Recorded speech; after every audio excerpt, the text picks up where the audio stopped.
Alrighty, we are ready to get started today. How is everyone doing? Hope you are doing well. My name is Andrew Kuhn. Thank you very much for tuning into the Focus Compounding Podcast. Sitting alongside Mr. Geoff Gannon. Geoff, how are you doing over there? I'm doing great, Andrew. How are you doing? I am doing fantastic. Thank you very much for asking. This is the audio part of our business. If you do want to get access to our investing content and write-up idea website, go to focuscompounding.com. And if you do sign up, be sure to sign up using the podcast promo code, which is podcast, and it'll take $10 off the subscription price indefinitely as long as you do stay a member.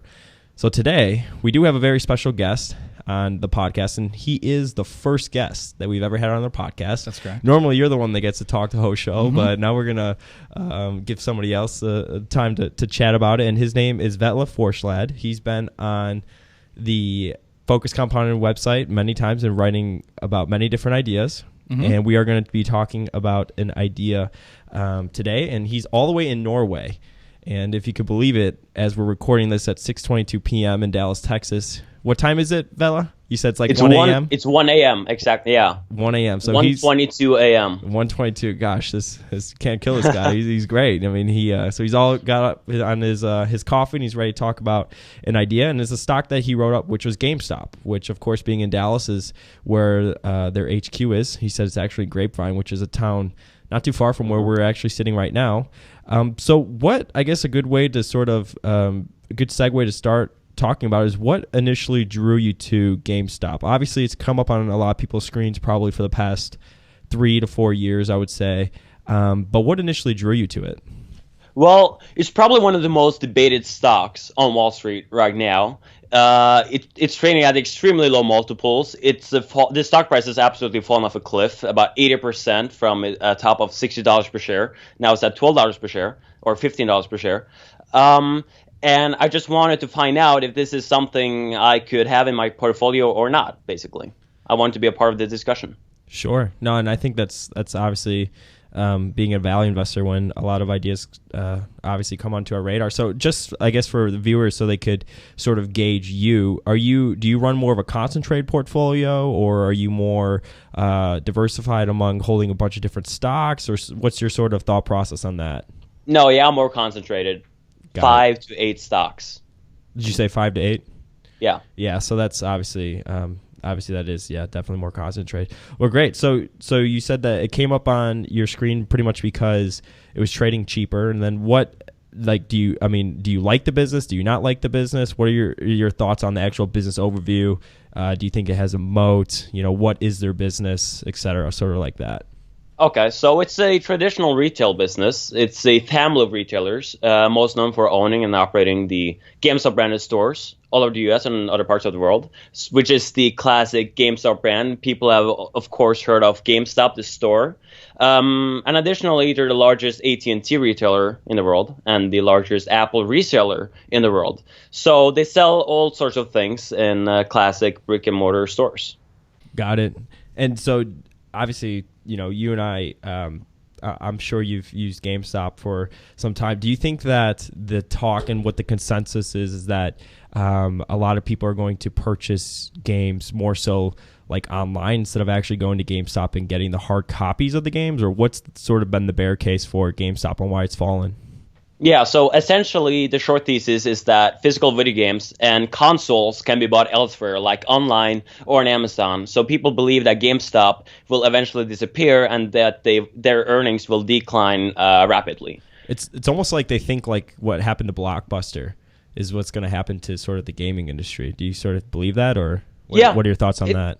It's kind of like that, but the big difference is that GameStop's balance sheet, first and foremost, is way cleaner than that of Blockbuster. And I think there's more reason to buy stuff off GameStop than buy stuff off Blockbuster. There's really no reason to buy stuff off Blockbuster versus, say, Netflix or Amazon Prime. Yeah, I guess the better comparison is like Barnes & Noble and Best Buy. Yeah. Best Buy is a good comparison. Yeah. So why did Best Buy stock go up and GameStop stock stayed down in the last few years? So basically, Best Buy went down on the belief that people would stop buying the products that they were selling, and it fell off a cliff from $40 per share to $11 per share, which is GameStop followed the same path, falling from $60 per share to $12 per share. However, the big difference is that Best Buy turned around once people realized that it actually made sense to buy products of Best Buy. It made sense to actually go into the store, look at the products they had, and own physical versions, or to actually see the products in person before purchasing them off online. Now, it's different in some ways because the things you can buy off GameStop, you can actually buy off online competitors, like, for instance, PS Store. But there are several reasons why someone would like to buy physical video games versus digital video games. So let's talk a little bit about the difference between like how successful Steam has been in PC games versus what you see in consoles. Yeah. Okay, so buying a game digitally on console is not as easy as buying it on Steam or something, because Steam is a PC platform. They exclusively sell PC games, and GameStop stopped selling PC games many years ago. That was never their main focus. And the reason why I think that something like Steam coming to console and changing the whole market, I don't think that's going to happen to console. First of all, because the user interface for console like PS Store is messy. Like, you have to deal with a controller created for gaming. You can't navigate as easily. You can't type for games you'd like to buy. And the whole process is just, slightly painful, in my opinion. I'm a gamer, and I think I've only bought like 2 video games on PS Store. And both of them are huge games like Grand Theft Auto or whatever that are easy to find out, like, marketed to you. Another thing is that consoles don't really have a large memory. Like, PlayStation has around 500 gigabytes, Xbox One has 1 terabyte. That sounds like a lot, but new big console releases can take up as much as 100 gigabytes of space, including the new Forza 7, the newest Call of Duty, God of War. They're taking up about 50 gigabytes of space, which really means that the average gamer can't really store more than 20 games on their console at the same time, which sounds like a lot, but I know that for instance, I have 80 games installed on my computer. That's not abnormal. I know people with more than 200 games installed on their computer. And anxious gamers don't want to reinstall the games that they have previously purchased. They just want to be able to play it within seconds. I mean, why wouldn't they? They paid $40 for a game, $30 for a game. So they want to be able to play it anytime they'd like. They don't want to wait for 8 to 10 hours to download and play a game. And many gamers don't really have the high-speed internet needed to download games in a matter of, a few hours. No, I completely agree with that. And I think in your article, you did talk about the convenience of going to GameStop to purchase a game instead of like waiting a full day to download some odd 20 gigabyte game on the internet or whatever. In one of their earnings call, I don't remember who exactly, but one of the executives said that the nearest GameStop store is on average for each and every American 5 minutes away. Now compare that with, if I recall correctly, the average American household would have to wait 8 hours to download a brand new large game. So it's really the matter of 8 hours versus a 5-minute drive. Mm-hmm. And some people will have to wait for several days before they can download their game, because in the rural areas of America, the internet is just painfully slow. So how important is used games for them? Used games make up about, if I recall correctly, I think it's 30% of gross profits. So basically what's happening is that people buy physical copies of a video game, and they play it maybe for 6 months. Then they get tired of it, and they can go to their closest GameStop store, and they can sell this game to GameStop, and then GameStop will take this game and resell it for a higher price. And their margins for this part of the business are just extremely high. And it's also beneficial for the gamers because they can resell the copy of the game they already bought. They can get some of their money back. You can't do that with a digital copy. If you buy an online copy of a video game, you can't sell that to someone else. You're stuck with it forever. So I'm not sure how important that is, but it's certainly something to consider. I know I have sold games to GameStop before, and if you sell games to GameStop and you know that you're going to buy more games, which most gamers will, most gamers don't quit gaming forever, then you get extra credit to buy stuff off GameStop. No, that program definitely works quite well. Yeah, they have a good reward program. I'd say they have a good reward program. Yeah, with like 6 million paying members, I think. Yeah, that's great. And then you did mention in your article as well that they are one of the largest AT&T retailers and the largest Apple products resellers. Can you talk a little bit about that and how that kind of contributes to their business? Sure. So it's called the Tech Brands, which is the Apple reseller business, and the AT&T retail part of the business. And together, the Tech Brands make up about 20% of gross profits. And it was an effort of diversifying away from just the GameStop branded stores a couple of years ago. And I really like the idea of diversifying their revenue streams, and they have succeeded in one way, as their Tech Brands is now a major part of their revenue streams. However, I think the execution could have been way better in light of the $400 million write-off, I think, earlier this year. Basically, they had to write off $400 million off their Tech Brands as they realized people want to upgrade their phones as freaking over the next decade, which is easy to imagine. Like, imagine the evolvement from the iPhone 3 to the iPhone 4 and then to the iPhone 5 and then the 6.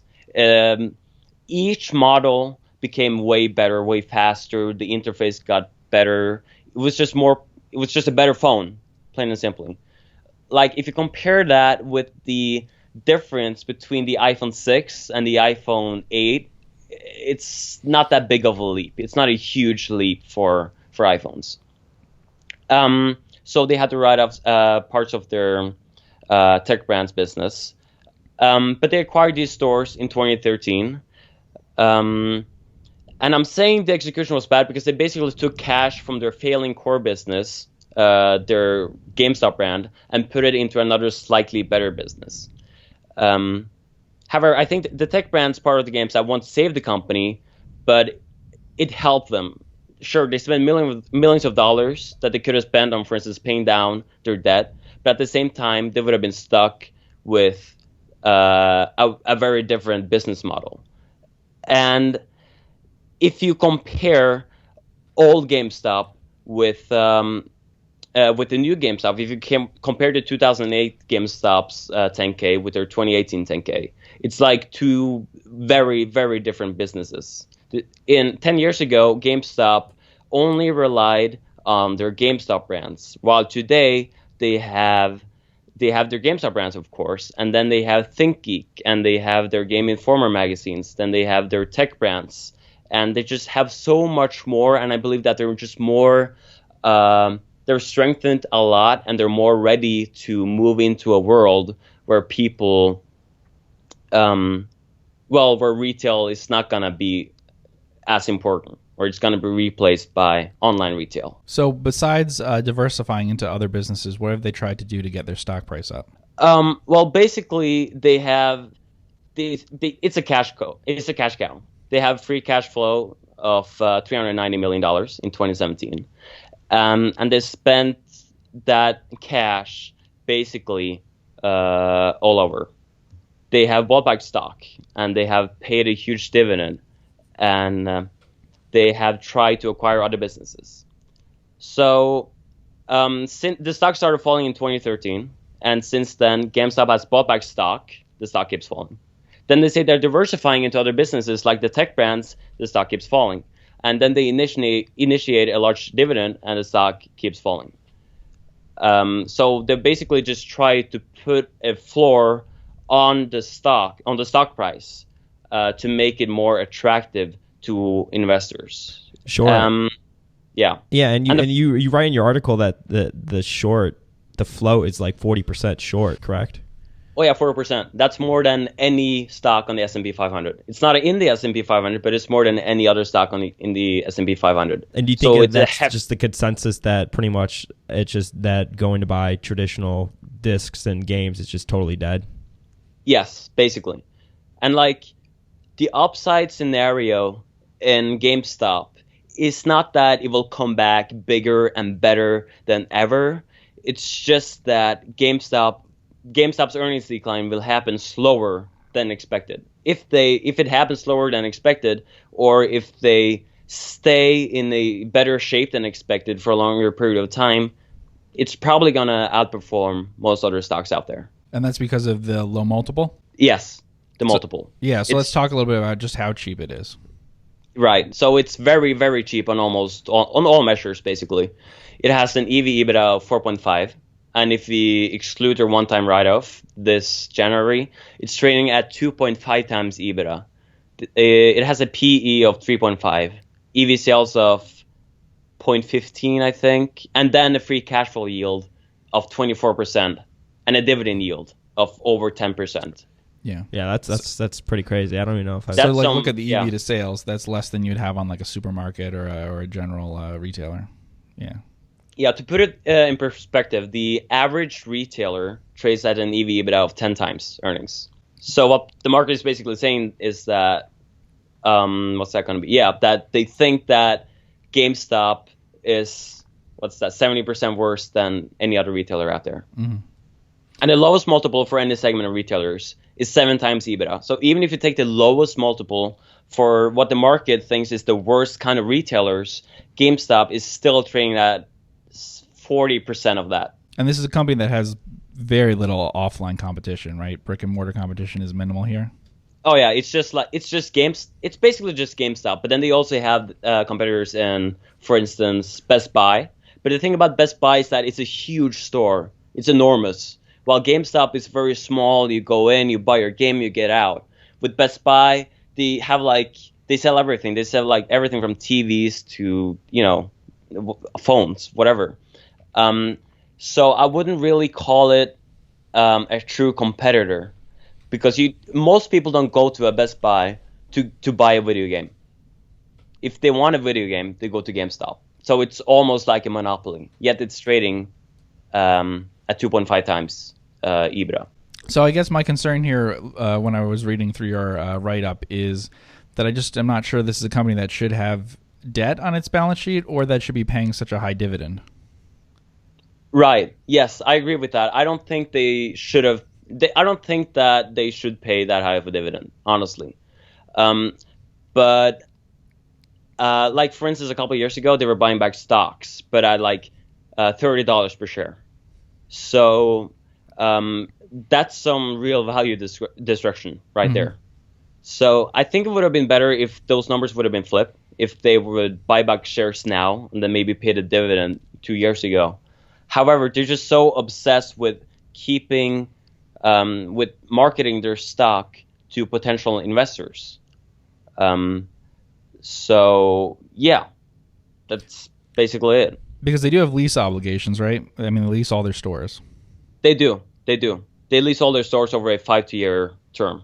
Mm-hmm. So they're short term. So one guy commented he had some questions about the lease position. So I could talk about that if you'd like. Okay, great. All right. So I like their lease position right now because they, since they're short term, they can take advantage of this by quickly closing down stores that are unprofitable and renew their profitable stores without paying too much. For instance, between 2013 and 2015, they closed down, I think, around 10% of their US-based GameStop stores, which caused profit per store to increase from like $80,000 to $100,000. And store count growth has outpaced lease expense growth over the past decade too. So, and right now about 80% of all of their leases will expire before 2021, which makes them very flexible as they can close down unprofitable stores before they become a significant burden for the company. So I think the member asked if it will be a problem that GameStop won't be able to close down stores when they become unprofitable, which has caused many problems for other retailers. And I don't think this will be a problem for GameStop since they are so flexible. And it especially won't become a problem over the next couple of years, as I said, as 80% of the stores are up for renewal.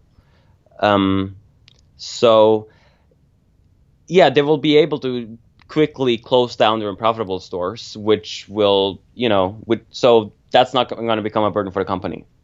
So how easily are they meeting their obligations if we take into account that they have debt, they're going to pay their rent, and they don't intend to cut the dividend? So are you asking about the rental expenses, what they're projected to be? Yeah, well, I'm just asking, like, how well are they covering their fixed charges, just in terms of, like, let's say they are going to pay that dividend. That's not really cash that they're not going to stop paying out.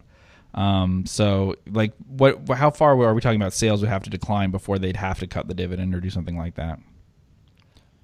So right now they're spending about 50% of their free cash flow on dividends. And then the rental expenses that's a part of their operating expenses. Mm-hmm. So it's not really something that they have to take into account for, because rental expenses in the future is not going to be any significantly larger than it's been in the past.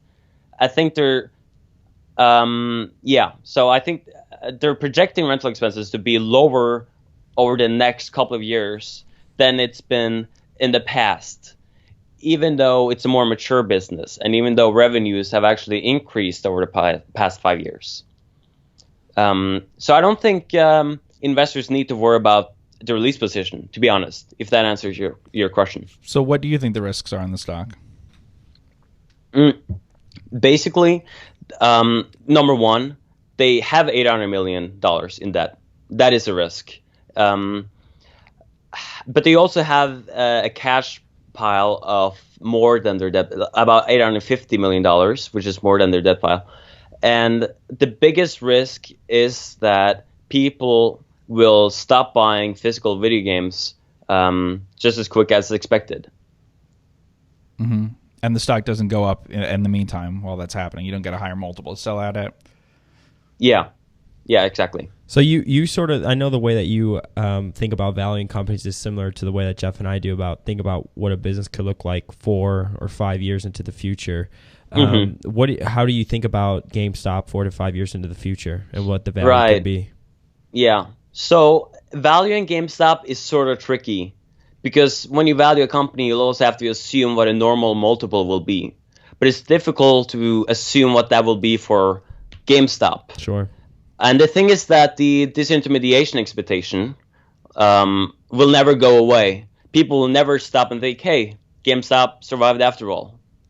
However, the upside potential, like I mentioned, is not that the decline will stop. It's that GameStop's decline will either not continue as fast as expected, not to the same extent as expected, or maybe it will remain in a state that is not as bad as expected, or GameStop manages to diversify more than expected and more successfully than expected. So if any of those happen, which I think is likely, given the diversion between GameStop's financials and the stock price in the past, it can be a good stock for even a conservative investor.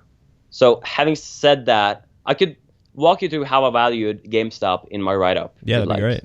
Okay. So I mentioned that the lowest multiple for any segment of retailers is 7 times EBITDA, right? So that's 3 times as much as GameStop's forward multiple. Now, over the past years, GameStop's revenues have declined something like 2%, and then EBITDA has declined 0.5% over the same time period. Okay. So we can assume that EBITDA will decrease about 5% annually over the next 5 years. And if you slash just a 5 times EBITDA multiple on top of that figure, if I recall, I think we'll get a potential stock price of $20 per share. So that's an annual return right under 10%. Now, that does not sound like a lot, but then you have to remember that GameStop produces a lot of cash year in, year out. And over the next 5 years, they'll generate $13 per share in cash. So if you add that to the $20 per share, given a multiple of 5 times EBITDA, that's a total share price of $33 per share. So that's that's an annual return of like 16% a year. Yeah, I think you had 19% annual return. Yeah. So what was when the I price wrote the when you write-up, wrote it up? I think GameStop was at like $12 per share. Okay. Yeah. And now it's at 15 after some. Yeah. Should we recent- talk about that? Sure, we can do that. So what's happened since you did the write-up? 2 things have happened. One bad thing that turned out to be not that bad, and one good thing that just is a good thing. The bad thing was that Netflix apparently were gonna move into gaming. People thought that Netflix would offer like a Netflix like platform, a streaming like platform, but for gaming. So you could pay, say, $15 a month and then get access to certain games. But I believe they released another press release saying that that's not the case. They're just working on 2 games, one for Stranger Things, a Netflix original series, which are going to turn into an interactive game. And then they're making something like a series/game for Minecraft. So it will probably be full of cutscenes, but they're not going into the gaming industry after all. So GameStop spiked on the news. It actually went up after the whole Netflix thing. Then the other thing was that GameStop are officially in talks with several private equity companies. And they named one of them, which I think was Syndicate Partners. I don't remember exactly. It was a private equity firm that was just interested in GameStop. And they just said that they were in talks with several external companies. So, yeah. So since then, since those 2 news releases, the stock is up about 20%, 25%. Wow. So do you think that right now is probably, given all those, I guess with the strategic or whatever they're doing with the private equity business, do you think that right now is probably one of the best times in the company's history to potentially invest, given its future? Or what are your thoughts on that? Well, it certainly has a clear catalyst right now, Sure. A very clear catalyst. Yeah. Like 2 months ago, an investor would have to say, okay, it's been declining for 4 years, 5 years. Why will it turn around now? While now you actually have something material that might end up turning the whole ship around. That's something that GameStop hasn't seen in a long while. No, I think that's a really great point. And so, have you been to a GameStop in person in the U.S.? I have. Yeah. Well, we have them in Norway too. But yeah, I've been to a couple in San Francisco. Yeah, so I was curious about in other countries. So I know some of the companies that GameStop rolled up and stuff here, and I've been in plenty of GameStops in the U.S. But is their position a lot different in other countries? No, I don't think so. Well, Norway, I've found that Norway is very similar to America in a lot of ways. So people use Steam here, we use Origin, but we also have Amazon, but people still buy physical video games off GameStop stores. And the GameStop store in Norway is extremely similar to the GameStop store in the US. They have a lot of accessories, they have a lot of collectibles, and it's not all just video games anymore. It's just a place for video game geeks or for geeks to go into and just look around and then buy stuff related to the gaming world. Yeah, I thought maybe we should talk a little bit about like the format of GameStop and stuff, because we've been in them, but I don't think everyone listening to this has. Like, so how many employees are we talking about? How big is the space that we're talking about? Yeah, I'm not really sure what the space is. The space is in square feet. I have not. I'm still in our European system here. Okay. So yeah, I know it in meters ish. Mm-hmm. But I mean, it's a small format store. Yeah. It's no bigger than, like, say, if people had been in a Radio Shack or something. It's probably on this, like a FedEx, a Radio Shack. Even FedEx maybe a bit excessive, but yeah. Mm-hmm. There are times when you go in where there's one employee out front, and then at most you have 2 or 3 employees that you'll see around there. I'm guessing. I've never seen more than 3. Yeah, I rarely see more than 3. Mm-hmm. So we talked about Tandy recently, which is modeled after Radio Shack. I'd say it's similar to that in terms of employee numbers. Yeah. So the average video game store size is 1,700 square feet. Okay. That doesn't tell me anything, but hopefully it tells you something.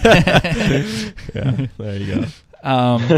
And you were saying collectibles. They've given off a lot of space to things that aren't just games there. Exactly. Yes. Mm-hmm. So that's basically anything related to gaming, like gaming figures, like toy figures action figures from games, like small Pikachu toys or whatever, or things that people might like in Minecraft, pickaxe, something like that. You've probably seen those around.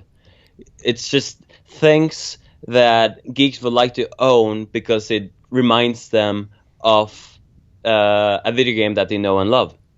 And for people that don't play video games or are not like a part of the whole video game culture, it might sound like a ridiculous thing, but it's really a pretty big market.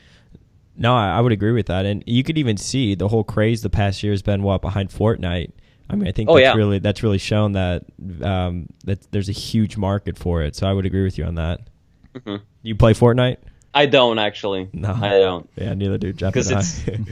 Well, that's great. Do you have any other thoughts or any other questions for Vetle on the topic? I think that was a pretty good discussion. Vetle, where can people find you on Twitter? And I'm pretty sure you're pretty active on Twitter, just tweeting about different stuff, investing related. But where can people find you? They can find me on Twitter at Vetle Forsland. I can spell that for you. VETLE FORSLAND.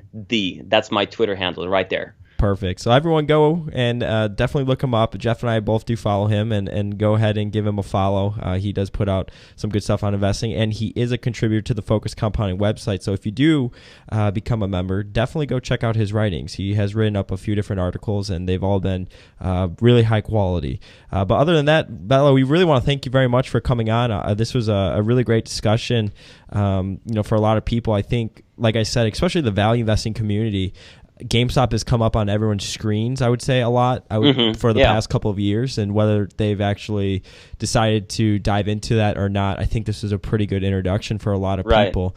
So thank you very much for coming on, and obviously we really appreciate it. Yeah, thanks for having me. Absolutely. So, absolutely. Well, we want to thank everybody for tuning in to listen to this podcast here today. This was a special guest podcast, and we will plan to have these more so in the future. We do think it's a fun little segmentation from our normal podcasts. If you do want to read Geoff's weekly memo that he does send out, go to focuscompounding.com, and on the homepage, you'll see a spot to enter in your email. And what that'll do is that'll put you on our list to receive a weekly memo from Geoff every Sunday.